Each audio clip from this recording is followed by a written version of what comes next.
Gravando. Quem que escolheu o conto mesmo? Foi o Anderson? Fui eu. Foi você? Peraí, Então cadê o Anderson? vamos seguir nossa. Ele sumiu. Voltou.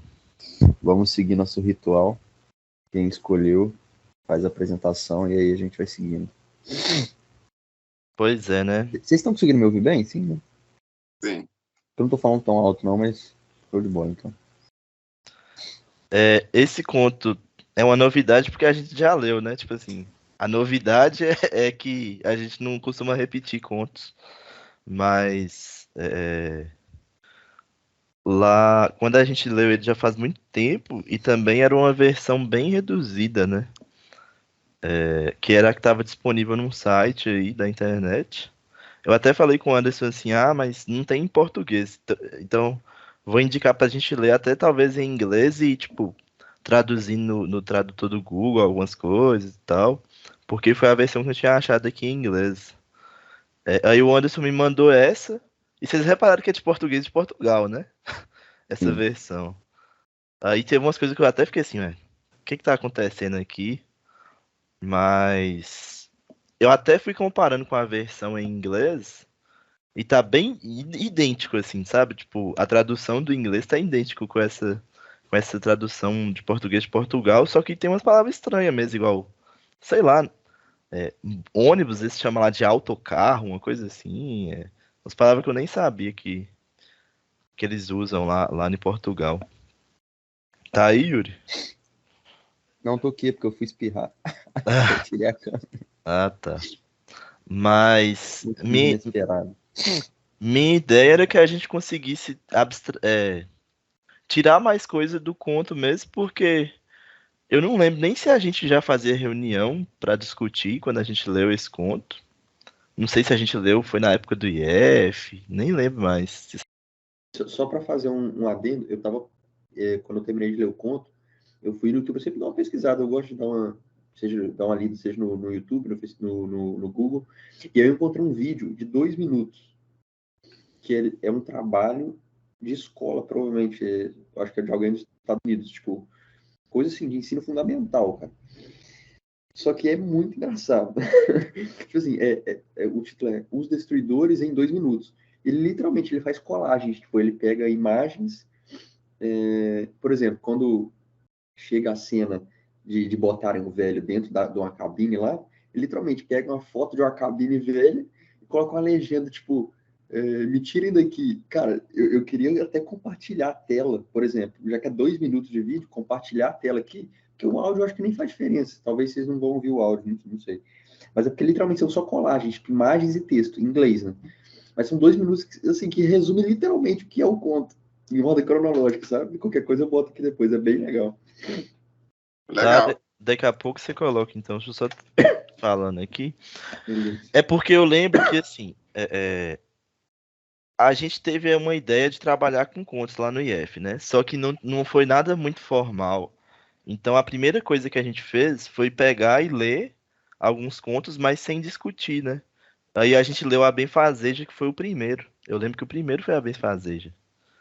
E ele foi um conto que, tipo assim, ninguém meio que ninguém entendeu nada praticamente, porque Eu não é, entendi absolutamente nada. é muito difícil entender Guimarães Rosa, né?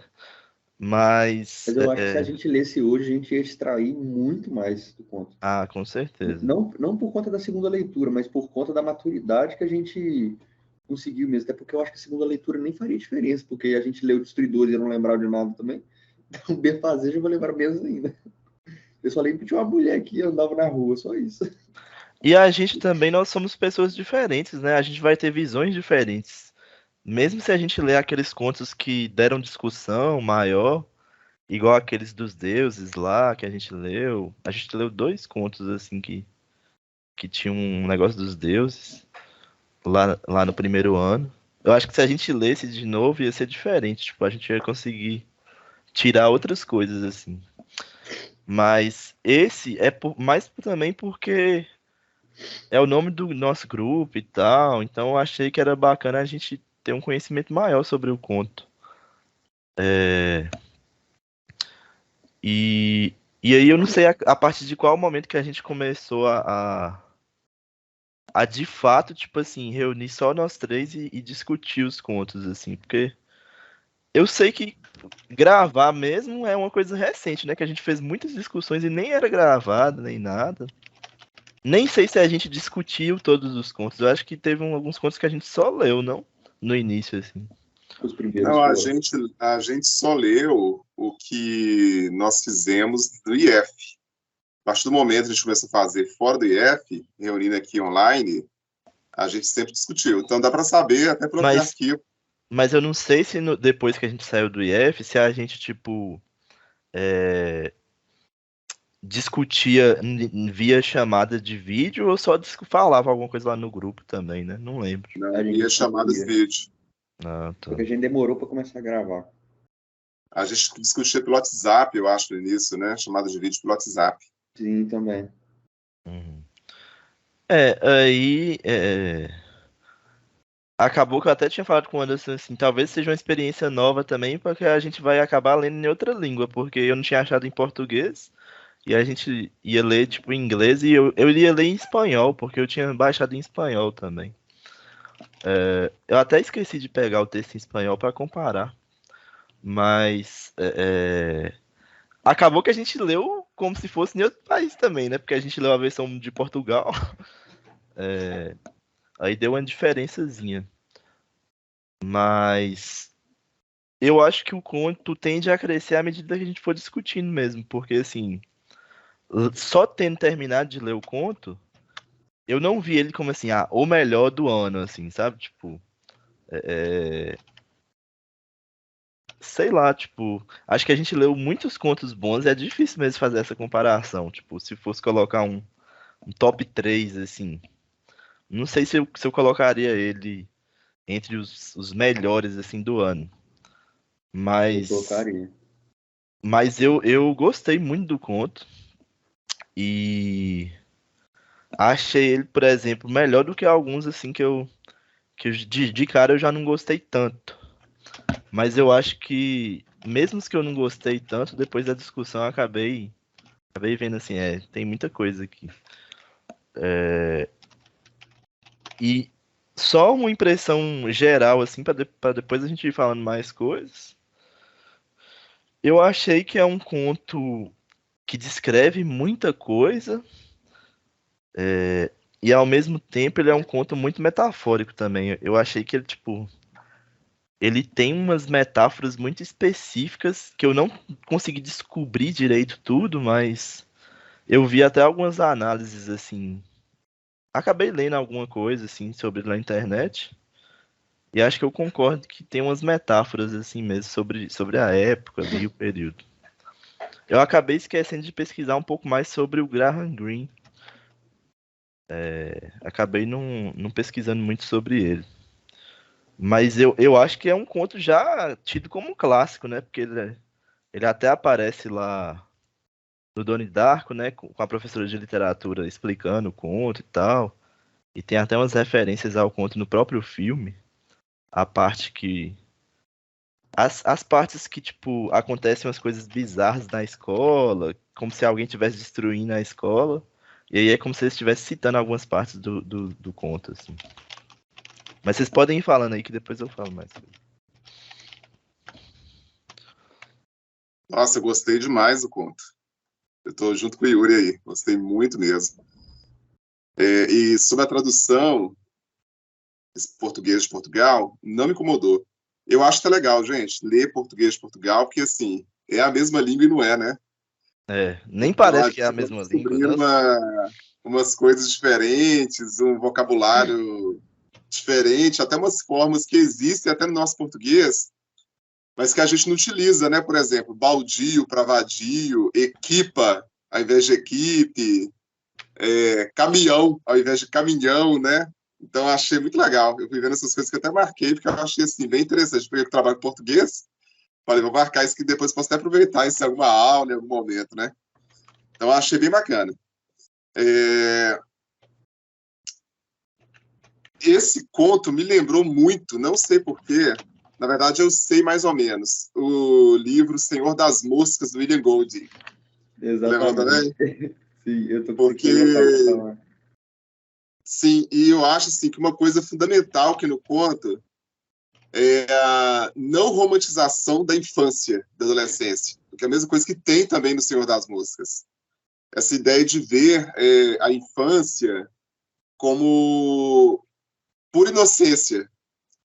E a gente vê que eles são muito hostis, né, a forma como eles agem. E eu dessa vez, talvez pelo conto ser integral, eu me senti mais envolvido e fiquei muito compadecido em relação ao Sr. Thomas. Eu não lembro que quando eu li a primeira vez eu tive esse sentimento de empatia e de impacto, como eu tive agora, além dessa versão integral. Então aqui eu pude perceber assim, mais nuances que não tinha no outro, que eu acho justamente o outro foi bem recortado, acabou tirando algumas partes que são mais descritivas que tem nesse conto aqui. Eu percebi que o outro conto ele focava mais na ação, né, a versão adaptada, e esse conto aqui ele tem umas partes bem descritivas que fazem toda a diferença. Até marquei aqui algumas coisas, mas assim, eu gostei muito, em resumo. Eu só queria aproveitar para fazer uma pergunta.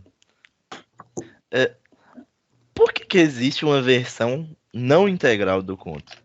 Isso é uma coisa que não faz sentido para mim. Porque, tipo assim, se eles já estão meio que, sei lá, pirateando, assim, dizendo, disponibilizando o conto na internet, por que eles não disponibilizam integral? Se já é para colocar o conto lá, para mim não faz sentido eles terem uma versão adaptada, porque perde a essência, né? Literatura, você cortar uma parte, você não vai postar um filme sem uma parte inteira do filme, apesar de que a Globo faz isso, né? Os filmes que passam lá na TV, às vezes eles cortam algumas partes.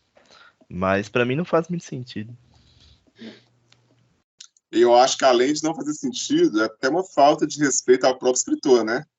Porque eu penso assim, um escritor do gabarito ainda do Brian Greene, que é um grande escritor, eu já li alguns livros dele, você mexer numa obra que é uma obra de arte, você está adulterando a obra, né?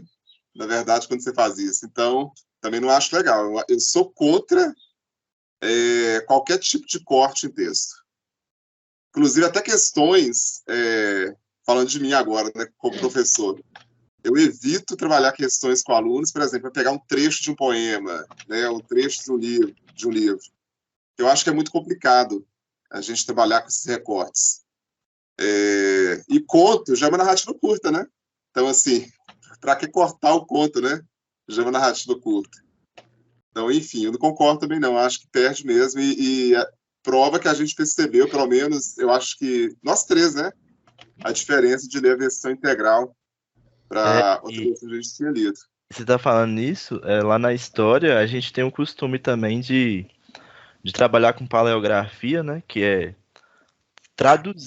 quase um trabalho de tradução e de transcrição de documentos antigos, né? E os professores sempre falam, gente, o que tiver escrito aí, vocês escrevem igual, porque tudo isso é importante para a história. Às vezes a gente quer, tipo assim, escrever a palavra diferente porque, não, essa aqui tá com a caligrafia errada, tá com a ortografia errada. Aí a gente vai escrevendo tudo diferente. Só que só da gente transcrever igual, ainda não é igual.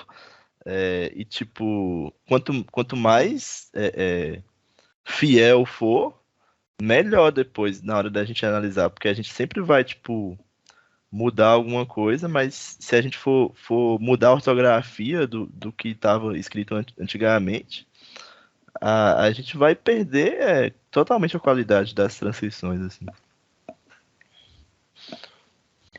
E vale para essa questão de disponibilizar um conto pela metade, assim. Eu acho muito estranho.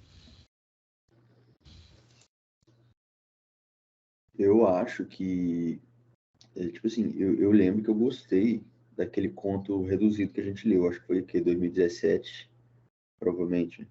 Foi 2017, eu acho. Eu lembro que eu tinha gostado. Mas esse aqui, não só eu gostei muito mais, mas eu também achei ele num tom completamente diferente, cara. Completamente diferente. Tipo, o outro, beleza, tinha destruição e tal, mas eu realmente via como uma coisa mais infantil. Eu lembro que tinha um tom mais infantil, tipo, nesse aqui, a última coisa que eu penso de fato é que eles são crianças, tipo, realmente tem um tom macabro pra mim, sabe? Tem, tanto que, igual o Anderson falou que concorda, né? Eu acho um dos melhores pontos, não sei se o melhor, mas eu digo os melhores, não só também pela forma como o texto foi escrito, mas também porque eu acho que esse conto de todos que a gente já leu é um dos que traz as ideias de forma mais objetivas e simples. Tipo, as questões que tem para ser discutidas nesse conto aqui, elas são muito transparentes. Tipo, não tem nada exatamente escondido. Tá tudo muito na cara. Mas de uma forma que não significa que seja fácil, né? E sim que, tipo, o conto, ele expressa com perfeição todos os pontos que ele quer expressar, sabe? Assim que eu terminei de ler o conto, eu já estava pensando, cara, já dá para falar disso, já dá para falar disso, já dá para falar disso. Geralmente não é isso que acontece. Às vezes a gente lê um conto, a gente até já comentou, não sei o que a gente vai falar. Acaba que na discussão a gente descobre, né? Mas esse aqui já separei vários pontos aqui para falar. Sabe? Muito, muito, muito legal. Peraí que tava mutado. E, e assim, sobre essa questão de, tipo, a gente tá discutindo sobre disponibilidade sobre o conto ser disponibilizado na internet e tal. Eu acho que tem poucas obras, né, do Graham Greene que estão disponíveis, assim, traduzidas, tanto traduzidas para comprar, como também traduzidas de forma gratuita, né? Acho que tem pouca coisa, assim, porque ele parece que é um autor que tem muitas obras, mas eu não vejo tanto, tipo, tão fácil acesso, assim, a essas obras dele. Eu acho que isso é ruim também, porque a gente acaba perdendo muita coisa. Que Não, olha, dá pra ver que é um cara de muita qualidade, né? não, engraçado. Eu vou até discordar de você um pouquinho. Eu acho que ele é um cara bem traduzido. Inclusive, a editora Globo fez um relançamento das obras principais dele, deve ter uns 5 a 6 anos, sei lá, quase os 10 títulos. Eles relançaram. E ele é um autor, de certa forma, até popular. Só que eu acho que década de 80, talvez década de 90, ele fosse mais lido aqui no Brasil. Então, assim, tinham muitas traduções do Graham Greene. Eu acho que são poucos livros dele que não foram traduzidos ainda. Talvez a gente tenha um déficit maior em relação às narrativas curtas. Mas os romances, eu acho que Porque praticamente os todos foram contos traduzidos. mesmo, os contos eu não achei. Não achei Pois é, contos. a gente tem esse déficit em relação aos contos. Parece que ele tem livros de memórias ou diários também, que não foram traduzidos, livros de viagens. Mas os romances, eu acho que todos foram traduzidos. E é muita coisa. Ele tem uma obra bem extensa. E ele era um autor muito conhecido na década de 70 até 90 e bastante lido, inclusive. Eu acho que uns anos para cá, ele deu uma certa sumida. Ele é um autor também, de certa forma, não vou falar polêmico, mas ele é um autor muito ligado à religião católica. E eu acho que isso também pode explicar, talvez, alguma objeção que algumas pessoas têm em ler esse autor, né? E Está muito ligado à catolicismo. qual autor que não é polêmico? É, verdade. O que vocês acham de eu botar o videozinho aqui? É 1 minuto e 50, é bem rápido. Pode passar. Como eu disse, eu só tenho dúvida se vai dar para ouvir áudio. Não sei se vai dar, mas tipo assim, o áudio ele não tem nada. Literalmente o início ele mostra umas cenas de guerra, porque literalmente mostra o conto em onda cronológica. Tem um pouquinho de guerra e tem uns barulhos assim de guerra, mas não tem Mas, nada aqui que tem que se ouvir, entendeu? mas o vídeo tem imagens mesmo? Sim, imagens e texto. Eu vou compartilhar aqui. Ó. Deixa eu achar, achei.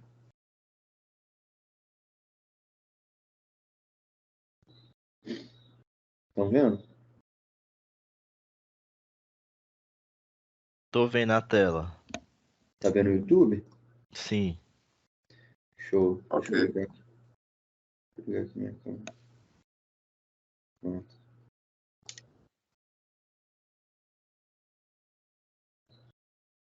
Tá sem som. Tá sem som, né? Enfim, mas não tem problema não. Eu vou mandar o link depois.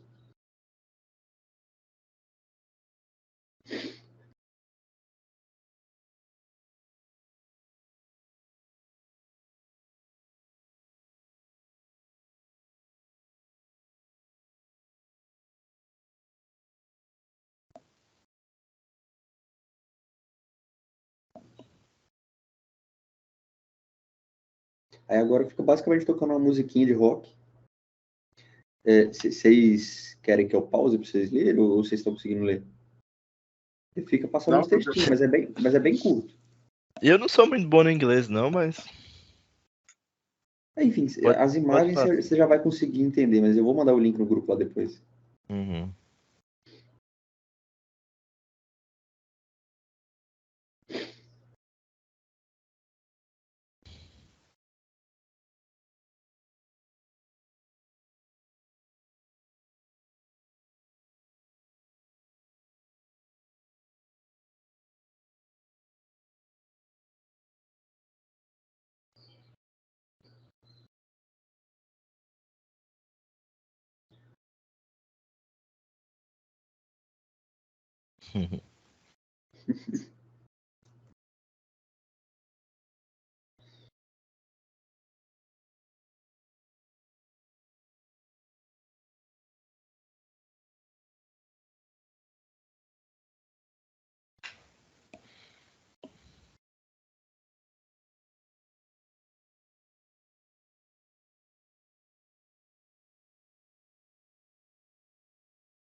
O caminhão.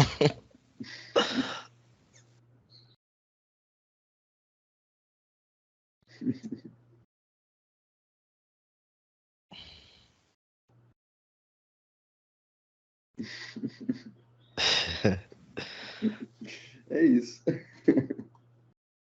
É muito burro, mas eu achei bem legal, cara. Inclusive, eu disse que tem um som, né? Mas é só a musiquinha, mas a musiquinha deixa o vídeo ainda mais legal, que é uma música de rock, assim, bem maluca. Eu vou mandar o link. Beleza.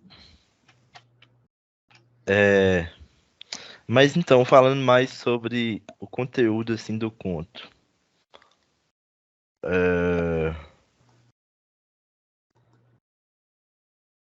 Eu vi que são. Vocês falaram assim sobre a questão das crianças não serem romantizadas, mas aí eu não sei se é porque a visão dele era essa sobre as crianças, ou se era essa sobre as pessoas em geral, dada a época do conto, né? Tipo assim, naquela década de 50 ali, que é depois que o mundo passa pela Segunda Guerra, né? Que eu fico imaginando assim como é que era, né? Que tem até a questão do bombardeio lá no estacionamento, né? Que ele fala que o estacionamento foi bombardeado. Aí eles não falam, tipo, há quanto tempo foi, mas que só tinha sobrado uma casa, né? Lá naquela região, que era a casa do Thomas, do senhor Thomas, né? E. E aí eu fiquei pensando assim, como se fosse uma coisa meio que geracional, assim, sabe?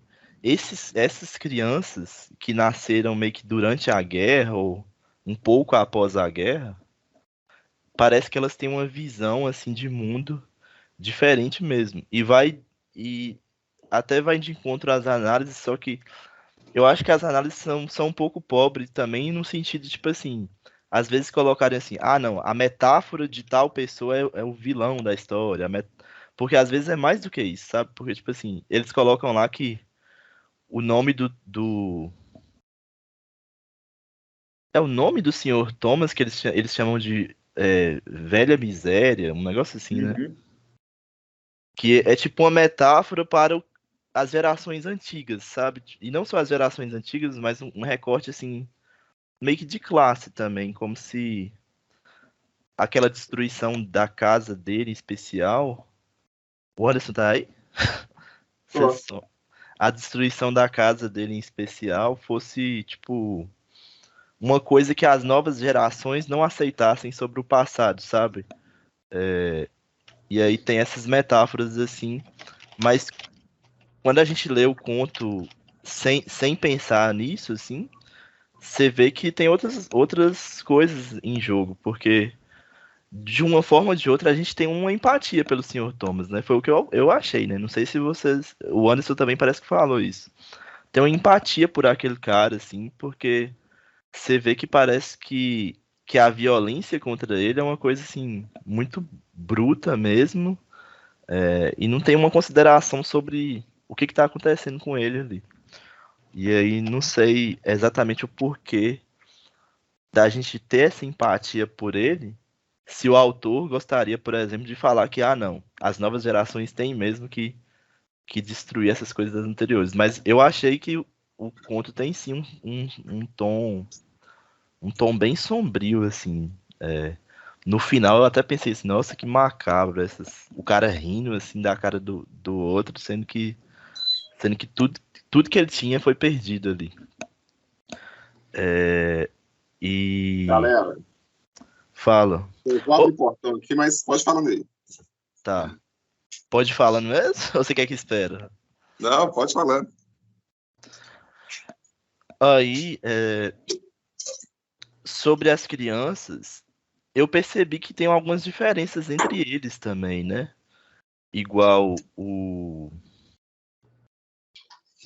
Mike, ele representa um cara que é bem mais novo do que os outros, né? Então, o Mike, ele, tipo, ele faz coisas assim que os outros caras nem fazem mais, né? Tipo, de dar satisfação pros pais sobre o que ele tá fazendo e se Sim. preocupar com a questão da casa, de voltar pra casa na hora certa, umas coisas assim. Aquela questão de ter que ir pra igreja.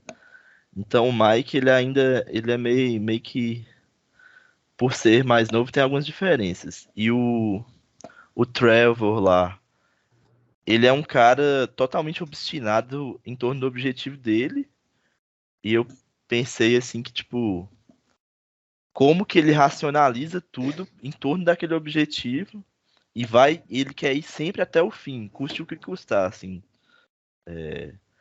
Enquanto o Black é um cara que eu acho que ele não é igual ao Trevor. Eu não acho que o Black ele pense igual ao Trevor. Mas ele tem uma admiração pelo Trevor, assim, que acaba fazendo ele mimetizar o Trevor. Eu acho que o Blake ele acaba copiando algumas coisas do Trevor. Tanto é que na hora que eles iam desistir de destruir a casa, quem salva o rolê ali é o Black, né? Porque ele fala assim, não, deixa que eu vou olhar se o Sr. Thomas está chegando, que aí vocês continuam fazendo o que vocês têm que fazer. E a gente vai dar um tempo para você pensar o que a gente vai fazer para não ter que fugir nessa hora. Mas eu acho que o Black, ele não é a pessoa, tipo assim, que queria até o final fazer o que eles fizeram, sabe? Eu acho que o Trevor, ele é como se fosse uma figura de um líder ali mesmo, que as outras pessoas mimetizam o que ele faz. Então eu vi que tem muitas metáforas, assim, que dá pra tirar do conto. Será que isso quer dizer alguma forma de governo, que alguns governantes fazem as coisas igual o Trevor faz? Será que tem a ver, por exemplo, com a racionalização que tem dentro da guerra, por exemplo? Que a guerra é meio que isso, né? Você vai fazendo o que tem que fazer, independente do custo, né? Você não pensa no custo que tem. Você tem que fazer aquilo até o final. E é mais ou menos a posição da Alemanha e do Japão na guerra, e até dos Estados Unidos no final também, né? Que eles jogam aquela bomba atômica no Japão, quando a guerra meio que já tinha acabado, né? Só que eles falam assim, não, nós vamos até o final, vamos fazer isso, independente para acabar logo com isso, porque já se sabia que o Japão estava cercado pela Rússia e tal no final da guerra, mas pela União Soviética, no caso, na época, né? Mas tem essa racionalização, não, nós temos que fazer isso até o final, não importa os custos disso. Eu achei bem interessante esse tanto de coisa que dá para pensar, sabe? Cara, primeira coisa é o seguinte, não sei se vocês chegaram a comentar ou a ver, mas eu nem lembrava disso. Esse filme é citado no Donnie Darko, né? Vocês chegaram a ver isso? Ou comentaram isso? Eu Porque comentei isso no início aqui da. Não, então, só que, por exemplo, aí eu tava lembrando do diálogo aqui. Primeiro que eu já assisti Donnie Darko e eu não lembrava. Tá vendo? Então, pra você vê, né? É aquela ideia que eu sempre bato, cara. É uma ideia que me agonia muito, porque a gente assiste os filmes, a gente lê os contos, a gente lê os livros. Eu simplesmente não lembro de nada. Do Donnie Darko, a única coisa que eu lembro é que tem um cara lá que se veste de coelho, ou que tem um coelho, é um negócio assim, eu não lembro mais nada, sabe? O conto que eu li, mesma coisa. Mas, enfim, eu gosto muito da explicação, que eu estava revendo o vídeo ontem, da explicação que o protagonista lá do Donnie Darko dá, quando a professora pergunta e tal, e tem uma menina que responde errado, né? Ah, por que que eles estavam fazendo aquilo? Aí a menina responde, porque eles queriam roubar a casa e tal. Aí a professora explica, cara, então você não leu, porque se você tivesse lido, você teria percebido que essa é a última coisa que eles queriam, tanto que quando eles encontram um pacote de dinheiro, o que eles fazem é queimar. E aí fica todo mundo assim, Pera nossa, aí, nossa, nossa. quem falou que era que eles queriam roubar? No quê? Eu perdi essa. Não, era uma sala de aula, a professora estava perguntando sobre a Ah, história. tá E lá em aí, Donnie Darko, né? isso. Aí, uma das alunas responde isso, porque eles queriam roubar. Só que aí a professora responde, você não leu, se você tivesse lido, você teria É, sabido e tal. E aí ela pergunta é a pro Donnie Darko. pegadinha. E aí ela pergunta pro Donnie Darko, e ele dá uma resposta muito legal. Tipo, eu não vou lembrar a resposta na íntegra, ela nem é muito grande não, mas tipo assim, ele basicamente fala que eles estavam fazendo aquilo pelo simples ato de estar fazendo alguma coisa. No próprio conto, tem a frase assim, né, que a destruição é uma forma de criação. Então ele cita essa frase que também, tipo assim, de fato, a única coisa que eles querem é fazer algo, criar algo à própria maneira, mesmo que seja destruindo completamente tudo, porque somente assim eles veem algum motivo para viver, digamos. É como se a partir de agora, muito aquela questão do conflito geracional que você citou, a causa de vida deles, a visão de mundo deles, fosse a partir fosse a partir do contraste com a geração anterior. Então, tipo assim, tudo que a geração anterior valorizava é como se eles não valorizassem mais, né? Na verdade, tipo assim, eu acho que esse conto ele pode sim ter muito a ver com essa questão de analogia com o mundo real, né? Como se ele tivesse pegado esses grupos infantis, e esses grupos infantis fossem alegorias, né? Fossem pequenos grupos dos grupos maiores da sociedade de fato. Mas, na verdade, eu acho que o principal objetivo do Graham Greene, cara, foi de fato mostrar esse conflito geracional, tipo, e de fato até de assustar. Porque quando você vê uma história de crianças espancando a casa, espancando um velho, tipo, é uma parada que te assusta, né? É claro que isso aí pode te gerar algumas alegorias, mas eu acho que de fato o objetivo dele era mostrar essa situação da infância mesmo. E, por exemplo, um momento bem icônico que a gente percebe que tem algo de errado ali. Desde o início a gente já sabe que tem algo de errado, né? Porque eles estão no terreno baldio, já tem o nome do grupo de destruidores, já tem uns papos meio malucos. Mas aí quando chega o Sr. Thomas, né? Pela primeira vez, e aí ele oferece chocolate. E aparentemente ele oferece de bom grado, né? Tipo, ele não oferece na maldade. Só que a primeira coisa que todos eles pensam é que ele tá tentando fazer isso de sacanagem. Tipo, ele tá oferecendo ou alguma coisa estragada, ou alguma coisa que ele vacalhou ali, ou sujou, ou infectou, ou que simplesmente tá, sei lá, usando como isca para atrair alguém para fazer alguma merda. Então, tipo assim, a última coisa que eles pensam é que é algo bom.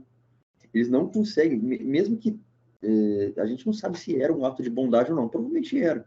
Mas a última coisa que eles conseguem ver num ato de bondade é bondade. Eles pensam todas as coisas ruins antes de isso frente a qualquer coisa que aconteça, né? Então, de fato, essa mentalidade pós-guerra é uma mentalidade que a gente pode dizer assim que ela está muito marcada, vamos colocar, pela perda da inocência, pela perda desse estigma que, igual o Anderson falou, né, de que as crianças são inocentes, são infantis, a gente meio que está descaracterizando essa visão, né? Tipo, as crianças podem ser extremamente maldosas, cara. E também, o Anderson foi muito certeiro, me lembrou muito Senhor das Moscas, porque, na verdade, para mim, são assim, histórias bem semelhantes até. É claro que o contexto ali, as características não tem nada a ver, os caras estão na praia, numa ilha, beleza. Mas a questão dos conflitos de gangue, ideias de gangue, uma ideia batendo com a outra. O Senhor das Moscas, ele é muito Cara, é um livro muito bom. Você chegou a Ah, ler? só um parênteses rapidão, moço. E sabe uma coisa que eu lembrei aqui do Senhor das Moscas? Que no Senhor das Moscas tem aquele embate da liderança entre eu acho que é o Jack e o Ralph. Que Isso. eles ficam ali, tipo assim, tem momentos que um lidera e tem momentos que o outro lidera. E nesse conto eu vi que o Trevor e o Black, eles vão alternando esses momentos de liderança também. Então me lembrou muito nesse Senhor das Moscas, por causa desse embate das lideranças. Sim, Né? sim, sim. É, Você chegou a ler, não? eu não li, mas eu vi o filme antigo. Nossa, e o filme é muito bom, o antigo, né? Lê o livro, moço, é ótimo, tá? O Lê livro é muito também. bom. Mas, tipo assim, na verdade, para mim, tem uma diferença gritante entre os dois. Que eles são semelhantes, porém, no Senhor das Moscas, o conflito no Senhor das Moscas é, de fato, a questão da animalidade, né? Tipo, por exemplo, são um conflito é o conflito de grupos. Quem vence quem? Senhor das Moscas é isso. Né? O Senhor das É Moscas é uma porque história nos, de guerra, só que sobre crianças. É aí que está o espanto. Tipo, são crianças em guerra. Agora, o ponto de Os Destruidores, não é que ele é sobre esse ponto. Ele tem esse ponto naturalmente. Mas eu sinto que o ponto de Os Destruidores é a questão geracional, sabe? O Senhor das Moscas é basicamente assim. Tendo a ideia, né? Se você pegar um monte de crianças e jogar numa ilha, elas vão virar canibais, animais. É isso, Senhor das Moscas é isso. Os Destruidores não. É como se fosse a história assim: se você pegar um monte de crianças e botar eles num cenário pós-apocalíptico, digamos, eles vão não exatamente se matar, não exatamente virar uns contra os outros, semelhante ao que aconteceu no Senhor das Moscas, mas eles vão começar a ter comportamentos que crianças geralmente não têm, sabe? Efeitos de tudo isso que aconteceu no passado. Então, por exemplo, com certeza antes, né, desse momento histórico, as pessoas tinham suas vidas ali cotidianas, valorizavam os bens materiais, valorizavam a casa. Tanto que o senhor Thomas, ele tem muito orgulho, né, da casa dele não ter sido bombardeada, de ser a única. Inclusive, por exemplo, o Eno chegou a citar, porque em algum momento a gente ficou com um pouco de dó do senhor Thomas. Confesso que eu fiquei, tipo, quando eles estão atraindo o senhor Thomas para casa e aí prendem ele no local, apesar de depois eles oferecerem lá comida, coberta e tal, né, serem minimamente educados, eu fiquei com um pouquinho de dó, porque aparentemente o senhor Thomas não fez nada, né? Mas se a gente parar para olhar pela ótica das crianças, tipo, talvez eles olhem, mesmo que o senhor Thomas seja uma pessoa inocente, mesmo que ele seja inocente, eles estão nem aí, eles olham com desprezo. Porque, primeiro, é igual o exemplo do chocolate. Sendo um ato de bondade ou não, eles só conseguem ver coisa ruim partindo dali. E também essa questão da casa que eu citei, do senhor Thomas aparentemente valorizar muito a casa, ter muito orgulho da casa dele ter sido a única que não foi bombardeada, mostra também o desprezo das crianças em relação a todos esses valores. Tipo, nossa, esse cara aqui passou a vida inteira guardando dinheiro, ele se acha o máximo e acha incrível o fato da casa dele não ter sido destruída, ele é super vaidoso com a casa, não sei. Ele tem todos esses valores e as crianças simplesmente pegam e esmagam um por um. Tipo, o seu dinheiro não vale nada, sua casa não vale nada, você não vale nada, e ainda que para mim, esse conto, assim, para mim ele chega perto da perfeição, de verdade. Porque a forma como termina o conto, para mim, é genial. Tipo, é literalmente o caminhoneiro rachando a cara na frente do maluco. Para mim é muito bom isso. É muito, muito, muito bom. E, por exemplo, não necessariamente significa, né? Porque o caminhoneiro provavelmente já é um adulto. Ele não deve ser tão velho quanto o seu Thomas, mas também ele não é uma criança. Ele é um adulto ali, meia idade, vamos colocar. Mas talvez aí já está mostrando. Beleza, as crianças podem, já que elas estão crescendo nessa geração agora, talvez elas sejam as mais impactadas. Mas até quem não é criança mais está ficando meio maluco com tudo que aconteceu, né? Então, às vezes, esse adulto que teoricamente não seria afetado, né? Porque ele não está crescendo agora, mas até ele está mudando seu comportamento para um negócio mais caótico, um negócio mais de rir da desgraça dos outros, sabe? Porque o comportamento que ele teve no final não é um comportamento que geralmente um adulto teria, né? O que aparenta é que, de fato, ele teve aquele tipo de comportamento por causa das circunstâncias mesmo, sabe? E, tipo assim, é como se todos os acontecimentos tivessem adoecido a sociedade como um todo. As crianças, principalmente, mas a sociedade como um todo. E só um ponto interessante também em relação a essa questão da risada, depois a gente pode explorar mais isso. Mas essa questão da risada, além dessa visão que eu trouxe aqui, eu tenho uma outra visão também, que é sobre como Isso independente das circunstâncias, tá? Sendo pós-guerra, não sendo pós-guerra, não importa. Pode ser em qualquer momento. Como que, no fundo mesmo, a gente sempre tem uma, não sei se eu diria tendência, talvez eu diria uma predisposição. A gente sempre tem uma predisposição a ser atraído por coisas que não são aprovadas. O que eu quero dizer com isso? Como eu disse, mesmo não sendo num cenário pós-guerra, poderia ser, por exemplo, no dia de hoje. Não seria nada incomum a gente rir de alguma coisa ruim que aconteceu a alguém. Tipo, por exemplo, um exemplo bobo. Alguém que caiu na rua. Exemplo completamente idiota, mas alguém cai na rua, você pega e ri. Você acha muito engraçado. Beleza, você pode ajudar a pessoa. Às vezes você pode até depois... nossa, não sei nem porque que eu ri, tipo, vou lá ajudar. Mas no fundo você acha engraçado. Não tem como negar, você acha engraçado. Na maioria das vezes você vai achar engraçado. Beleza, você viu alguém se fuder ali, alguma coisa, sei lá. Às vezes a pessoa até se ferrou mesmo, sei lá. Eu não vou conseguir dar um exemplo, tá? Mas ela claramente teve algum prejuízo. Um prejuízo que não seja exatamente drástico, porque aí possivelmente, talvez você não iria achar graça de fato. Mas existem grandes exemplos que às vezes acontece algo de ruim com a pessoa e fica cômico no momento. E às vezes a gente esconde isso, às vezes não. Mas, cara, no fundo você sabe que você achou cômico. Você pode até não transparecer rindo.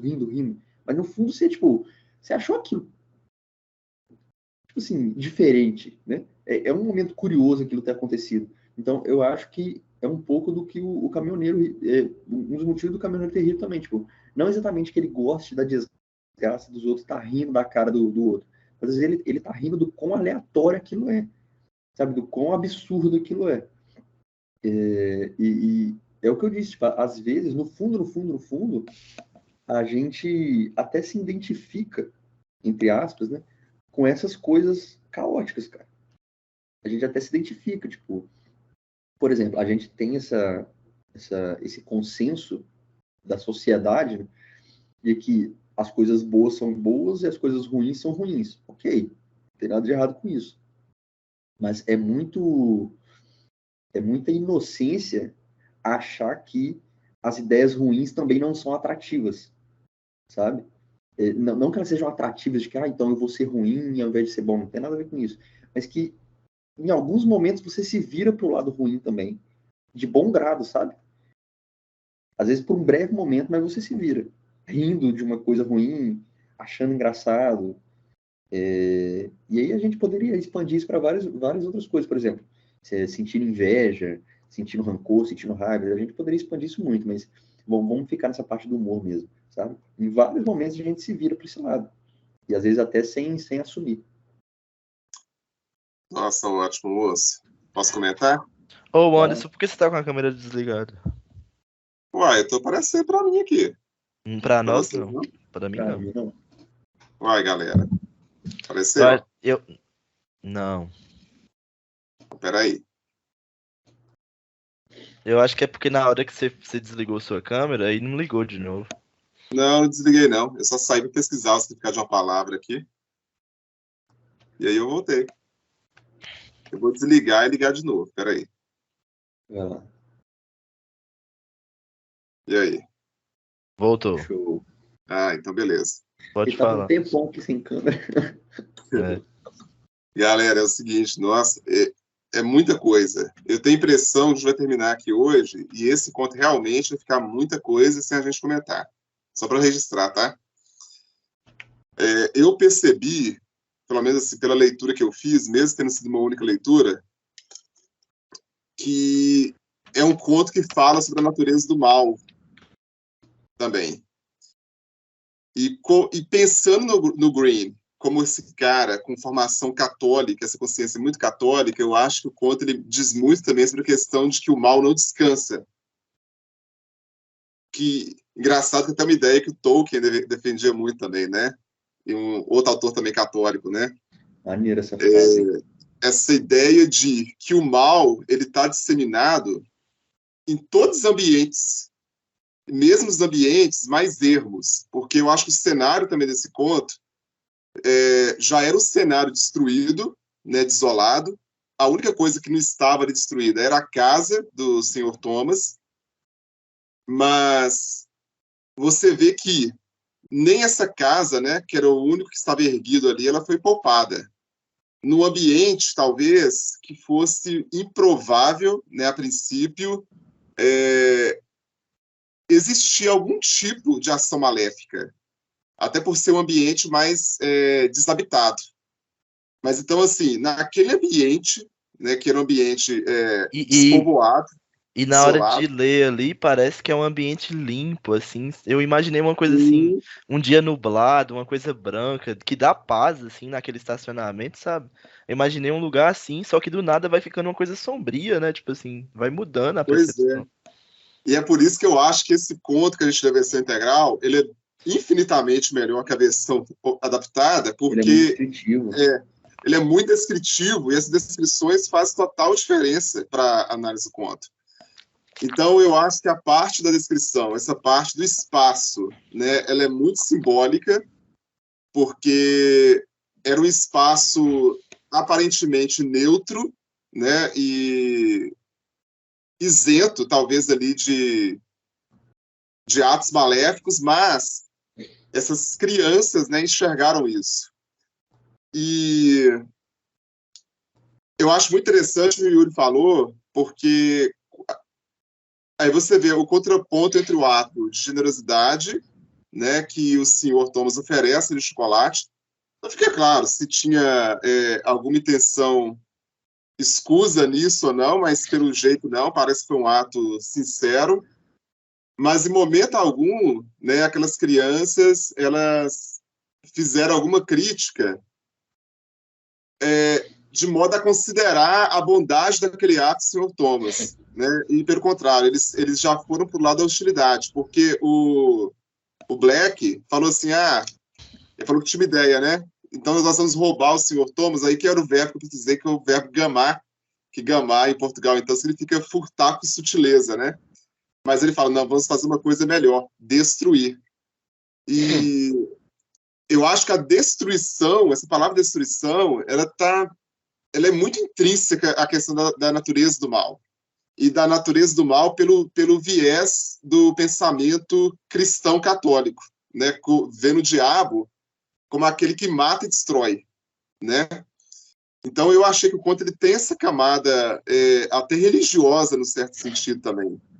Pelo menos foi a visão que eu tive pensando no Greene como esse cara. E o Greene, outros livros eu já li, o Yuri já leu o livro dele, que foi o primeiro livro que ele escreveu, que foi O Yuri. Condenado. O Condenado. A gente já vê que ele trabalha com personagens que são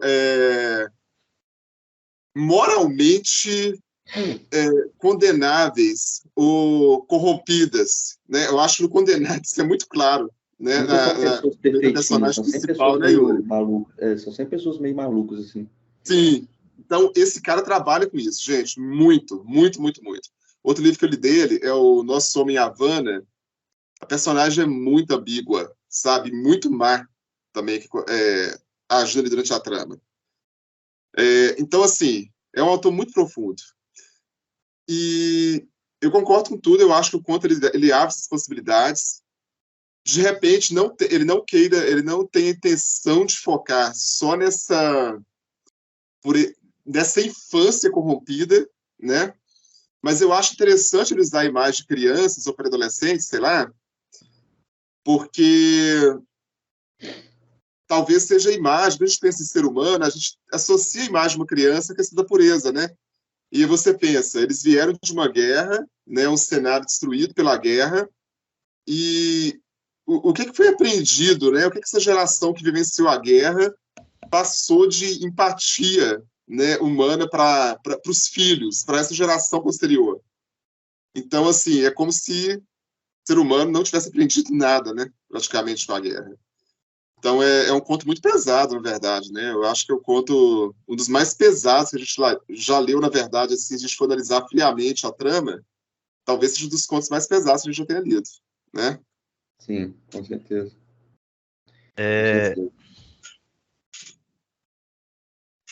Então, vamos falar aqui algumas coisas. Primeiro que vocês citaram o Senhor das Moscas, eu vi uma coincidência aqui já, que o Senhor das Moscas foi lançado A primeira publicação, 17 de setembro. Foi ontem, né? De 1954. Ele fez aniversário ontem. Nossa, E foi quase na mesma época dos Destruidores, né? Nossa, que loucura, hein? Quase no mesmo ano, então vocês acertaram bem que, tipo, que o contexto é bem parecido mesmo. Cara, que loucura. Contexto, assim, de publicação. Aí eu queria falar, assim, que... E outra coincidência, né, Ian, que eu acho que o William Golding, que escreveu O Senhor das Moscas, se não me falha a memória, ele é inglês também. Eu tenho quase certeza. Depois vocês podiam pesquisar para conferir, né? Então eles seriam... Talvez eles até se conhecessem, né, os autores, né? Deixa eu ver aqui. Ele era inglês. Ah, que legal. E ele ganhou o Nobel de Literatura em 53. Tá Sim, falando isso aí eu aqui. sabia do nome, eu sabia o ano, né? Ah, não. Ele ganhou o Nobel em 83. Foi bem depois. É porque o Nobel eles costumam dar depois que o autor já publicou muita coisa mesmo. Sim. Vou até comparar aqui com a biografia do Green pra ver. Ou eles foram contemporâneos, provavelmente eles se conheceram, viu? Outra coincidência é que o Golding, ele nasceu 19 de setembro e é amanhã o aniversário dele. O Graham Greene viveu o século XX praticamente todo. E a mesma coisa pro Golding. Ele nasceu na segunda década do século XX e morreu na última. Os dois foram, assim, viveram quase no mesmo tempo e no mesmo século. Outra coincidência, assim. Foram contemporâneos, assim, um do outro. E eu ia falar, o Yuri tá aí? Tá, ainda tá pesquisando alguma coisa. Tô aqui. Sim, exatamente. Assim, sobre o Senhor das Moscas, eu acho que o filme ele é bem fiel, né? Então eu não posso falar baseado no livro, que eu não li, mas o filme é bem interessante também. Aí, O filme antigo, que é o preto e branco, é bem fiel. O filme mais recente, da década de 90, já muda muita coisa. eu E acho o que eu melhor vi, é certeza. eu acho que eu vi o da década de 90, não sei, não lembro. Se você vê o colorido, ele muda muita coisa. Se for o filme preto e branco, ele é bastante fiel. Aham. E parece que eles têm intenção de fazer uma filmagem agora, ao invés de meninos com meninas na ilha, alguma coisa assim. Tô sabendo. Aham. Ia ser legal. Sim. Eu acho que assim, é igual o que eu falei. Eu acho que aqui os meninos eles têm posições ideológicas diferentes. Eu acho que o Black ele não pensa igual o Trevor. Só que eles não entram em conflito.